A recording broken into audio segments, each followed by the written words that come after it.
ជីវិតគូនិងជីវិតក្រោយរៀបការមើលទៅផ្អែមល្ហែមហើយមានសុភមង្គលណាស់ប៉ុន្តែអ្នកដឹងទៅដឹងថាជីវិតបន្ទាប់ពីរៀបការហើយវាយ៉ាងម៉េចឲ្យពិតប្រាកដជួនកាលយើងមើលឃើញតែរូបភាពដែលគេផុសចេញមកដែលមានសេចក្តីសុខគឺយើងអត់ដឹងថាការពិតទៅជីវិតដែលរស់នៅជាមួយនឹងមនុស្សម្នាក់ផ្សេងទៀតដែលអាចនឹងមានការគិតឬក៏អត្តចរិតស្ទើរតែខុសពីយើងទាំងស្រុងរបៀបធំឡើងដែលអត់ដូចជាមួយនឹងយើង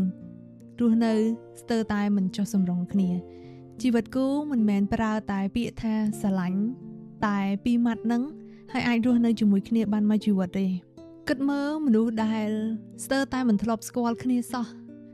ពីរនាក់ឲ្យមករស់នៅជាមួយគ្នាតើវាពិបាកប៉ុណ្ណា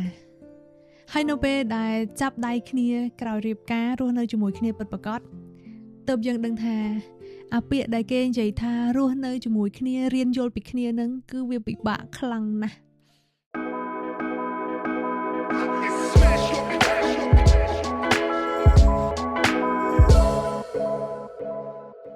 អេពីសូតរបស់យើងវគ្គនេះគឺនិយាយពីជីវិតគូជូនទៅដល់អ្នកដែលកំពុងតែមានគូ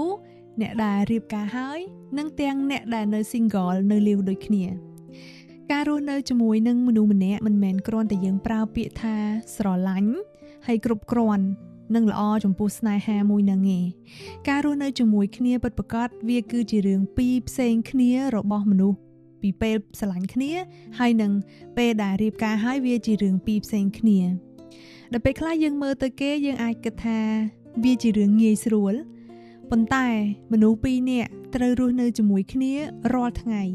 ត្រូវទទួលខុសត្រូវរឿងរ៉ាវដែលពាក់ព័ន្ធជាមួយគ្នាត្រូវដោះស្រាយបញ្ហាជាមួយគ្នាហើយត្រូវសម្របអារម្មណ៍រវាងគ្នានិងគ្នាទៀតវាមិនងាយស្រួលទេវាពិបាកខ្លាំងណាស់បងប្អូន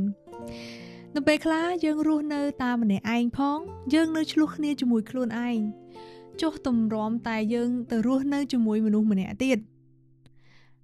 តើនឹងមានអារម្មណ៍បែបណាកាលពីយើងនៅម្នាក់ឯងម្ដងក្តៅម្ដងត្រជាក់ម្ដងខឹងម្ដងស្ងប់ចិត្តម្ដងចង់បាននេះម្ដងចង់បាននោះហើយយើងខ្លួនឯងអត់យល់ពីខ្លួនឯងផងហើយចុះតម្រាំទៅជាមួយនឹងម្នាក់ផ្សេងទៀតដែលគេដើរចូលមកក្នុងជីវិតរបស់យើងដែលគេកំពុងតែមានបញ្ហានៅក្នុងចិត្តនៅក្នុងការរស់នៅរបស់គេដូចគ្នាអញ្ចឹងតើវាអាចងាយស្រួលដែរឬទេនៅក្នុងការរស់នៅជាមួយមនុស្សដែលពីរភពខុសគ្នាអញ្ចឹងបងប្អូនមានន័យថាយើងមានពិភពលោកពីរខុសគ្នាអញ្ចឹងណា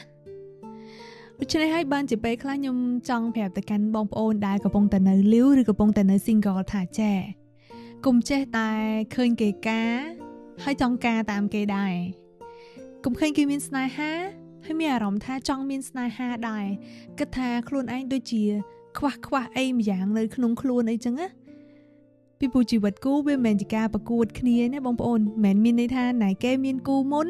ជីវិតម្នាក់នឹងឈ្នះហើយណាគេនៅម្នាក់ឯងជីវិតគាត់ចាញ់ឬក៏បរាជ័យវាមិនមែនចឹងទេដោយសារពេលខ្លះយើងមើលតែរូបថតដែលគេញញឹមខាងក្រៅហ្នឹងមិនប្រកាសថាគេញញឹមទេពេលខ្លះរូបថតញញឹមសើចសប្បាយតែពេលដែលត្រឡប់ទៅផ្ទះវិញទៅពីធ្វើការទៅពីរកស៊ីវិញទៅដល់ផ្ទះជួនកាលជួបទៅដោយរឿងធុញថប់គ្រប់សពគ្រប់បែបយ៉ាងហើយគូជីវិតខ្លះបានប្រែคลายផ្ទះរបស់គាត់ហ្នឹងទៅជាសមរភូមិសម្រាប់ប្រយុទ្ធគ្នាក៏មានដែរ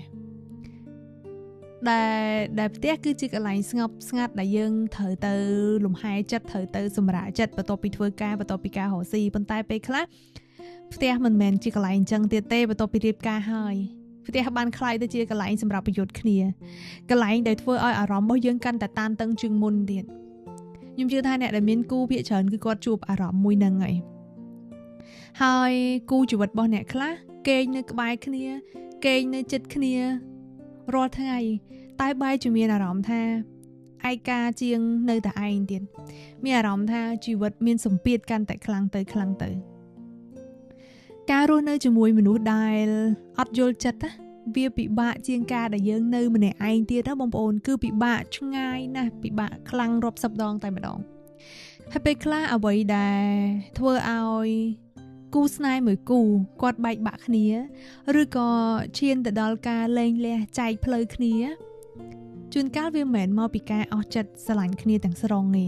ប៉ុន្តែវាកើតឡើងពីកត្តាធំតែម្ដងគឺការរស់នៅអត់ចុះសម្រុងនិងអត់យល់ពីគ្នាជួនកាលអត់ចេះស្ដាប់គ្នា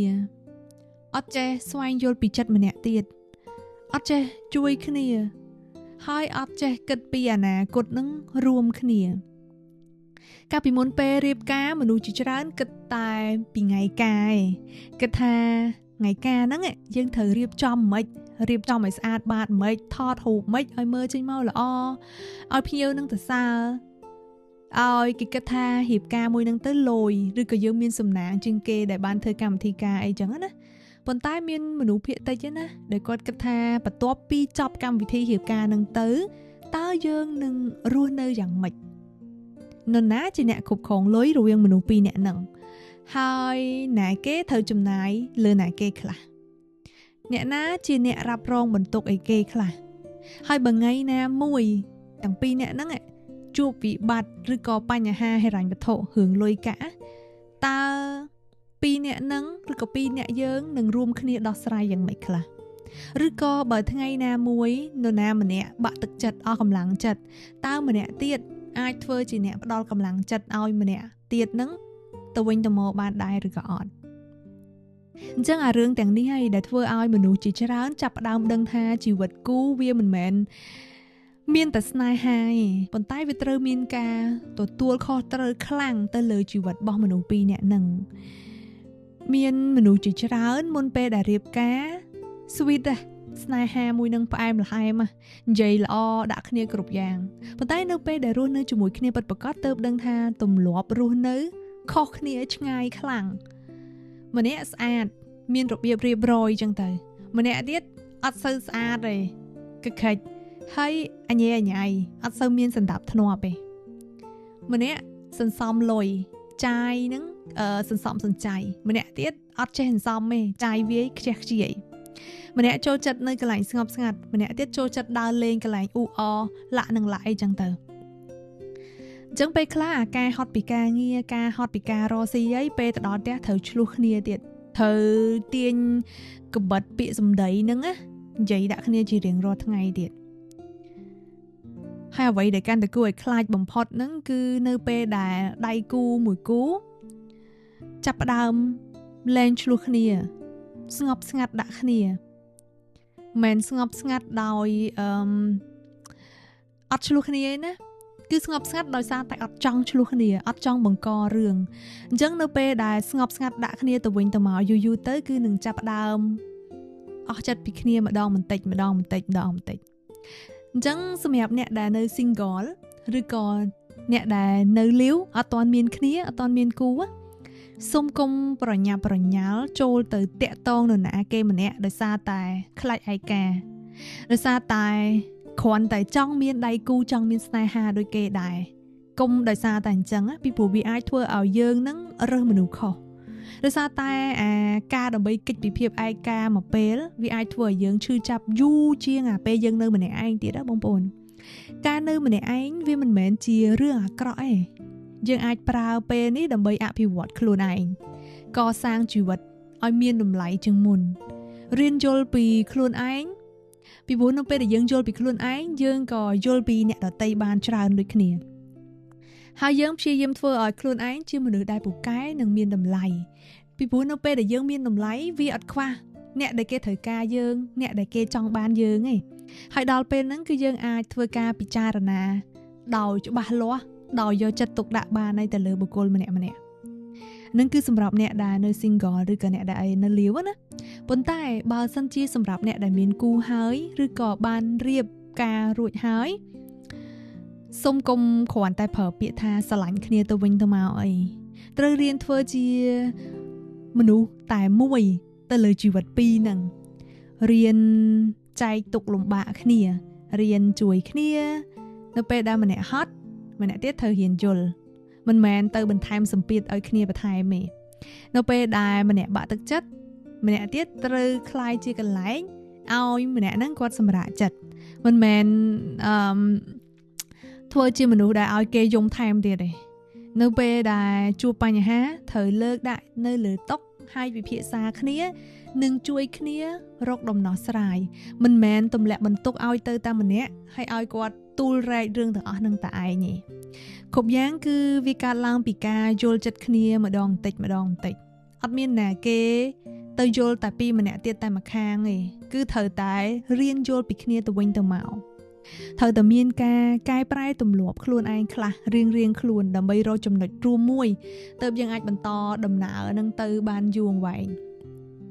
ជីវិតគូដែលល្អមិនមែនមានន័យថាជាជីវិតគូដែលអត់ចេះឆ្លោះគ្នាអត់ចេះប្រកែកគ្នាអត់ចេះខឹងគ្នាទេប៉ុន្តែជាជីវិតគូដែលទោះបីជាឆ្លោះគ្នាមិនក្តោយក៏នៅតែមានចិត្តចង់យល់ពីគ្នាដែរទោះខឹងគ្នាខ្លាំងប៉ុណ្ណាក៏អត់ចង់បោះបង់គ្នាហើយទោះបីជាមានបញ្ហាក៏នៅតែចាប់ដៃគ្នាអង្គុយដោះស្រាយបញ្ហានឹងជាមួយគ្នាដោយអត់រត់ចេញពីម្ខាងទៀតទេសូមកុំខ្លាចនឹងប្រើពាក្យថាអរគុណឬមួយក៏សុំទោសនៅពេលដែលយើងធ្វើខុសទៅលើដៃគូរបស់យើងហើយកុំគិតថាការប្រើពាក្យសុំទោសទៅវាមានអារម្មណ៍ថាខ្លួនឯងអន់ខ្លួនឯងថោកមែនទេពាក្យពីរព្យាង្គហ្នឹងគឺវាអាចជួយស្រោចស្រង់ស្ថានភាពជីវិតគូរបស់យើងនឹងឲ្យកាន់តែល្អហើយប្រសើរជាងមុនទៀតដែលធ្វើឲ្យយើងនឹងកាន់តែយល់ពីគ្នាបន្ថែមទៀតហើយវានឹងមានតម្លៃជាងអាការទិញកាដូថ្លៃជូនគ្នាទៀតបងប្អូនគិតមើលពេលខ្លះបងប្អូនបង្កើតធំមកមួយគ្នារាប់សិបឆ្នាំហើយនៅអត់យល់ពីគ្នានៅឆ្លោះគ្នាព្រោះចោះទម្រាំប្តីឬក៏ប្រពន្ធដែលសឹងតែជាអ្នកដតីសុទ្ធកាលពីមុនមកហើយទៅមករស់នៅមួយគ្នាសួរថាឲ្យយល់ពីគ្នាមិនឲ្យត្រូវគ្នារហូតមិនវាអាចទៅរួចទេគ្រប់យ៉ាងវាត្រូវការពេលវេលាត្រូវការរៀនសូត្រភាពអត់ធ្មត់ហើយនឹងចិត្តដែលចង់កែប្រែរវាងគ្នានិងដើម្បីគ្នាទាំងពីរនាក់អញ្ចឹងជាចុងក្រោយមិនថាថ្ងៃនេះបងប្អូនជាអ្នកនៅ single នៅលីវកំពុងមានស្នេហាឬក៏បានរៀបការហើយទេសូមកុំភ្លេចថែចិត្តរបស់ខ្លួនឯងផងផ្លូវចិត្តណាកុំភ្លេចឲ្យតម្លៃខ្លួនឯងកុំភ្លេចស្រឡាញ់ខ្លួនឯងសុភមង្គលពិតគឺការរស់នៅដោយមានក្តីសុខនៅក្នុងចិត្តរបស់យើងមានមនុស្សដែលអាចយល់ពីយើងហើយយើងក៏អាចយល់ពីគេនិងមានទំនាក់ទំនងដែលល្អមួយមិនត្រឹមតែប្រើពាក្យថាស្រឡាញ់គ្នាទេប៉ុន្តែអាចជួយគ្នានៅពេលដែលពិបាកចិត្តហើយនឹងដឹកដៃគ្នាឲ្យទៅរកផ្លូវមួយដែលល្អជាងមុនបានទៀតអានឹងទើបហៅថាជាទំនាក់ទំនង podcast នៅក្នុងអេពីសូតមួយនេះរៀងមិនខ្លីក៏មិនវែងដែរហើយក៏សូមបញ្ចប់ធំហ្នឹងហើយចាំជួបគ្នានៅក្នុងអេពីសូតក្រោយជាមួយនឹងមិត្តរួមផ្លូវទាំងអស់គ្នាអរគុណច្រើន